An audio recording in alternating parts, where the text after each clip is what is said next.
Clapé. Casual, très casual, pas de hardcore. Hardcore player.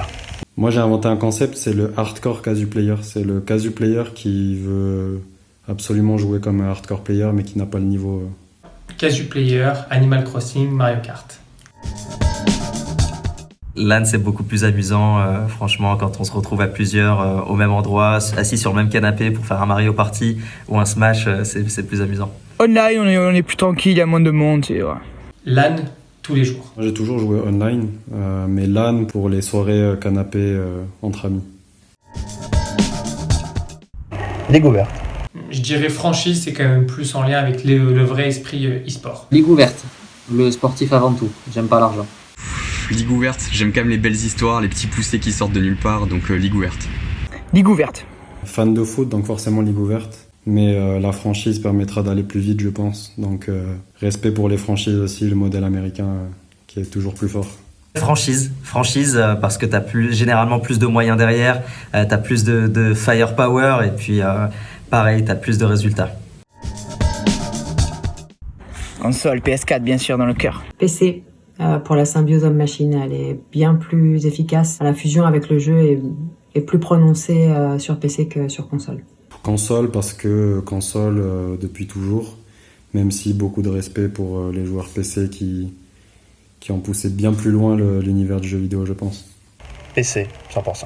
Je suis pas un puriste, moi j'ai commencé sur console, donc console. PC, je me suis blessé en jouant avec le clavier souris, je pense qu'une manette c'est plus adapté pour le gaming et pour moi voilà, la console c'est la base du gaming. C'est vrai que la communauté NA, elle est plus hardcore que la communauté Euro et quand même moins toxique, donc je choisis NA. EU AF pour Afrique, c'est le continent pour moi qui va se développer. Plutôt Twitch quand même si YouTube, je trouve que c'est de mieux en mieux. YouTube pour la culture, Twitch pour le gaming. Très YouTube pour l'instant. Twitch quand même, parce que la spontanéité, ça demande plus de compétences pour moi que YouTube avec tout ce qui est montage, etc. Old school, hein. C'était bien avant. Next gen, graphisme, tout ça. Next gen, je suis pas un vieux de la vieille, j'ai pas connu tout ce qui est NES, etc. Et pour moi c'est ça vraiment old school.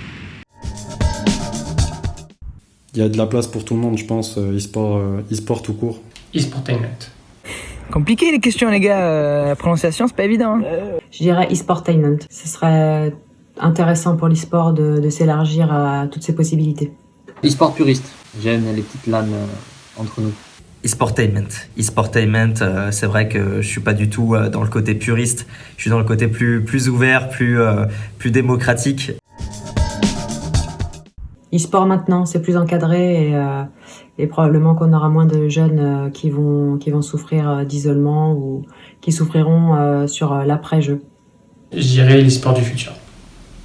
L'e-sport maintenant, plus de visibilité, plus de communauté, plus de tout.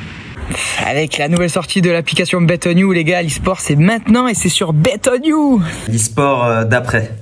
Parce que on avance et c'est vrai que ce qui arrive va être exceptionnel, surtout en cette période de confinement. L'e-sport ça va faire que de grossir.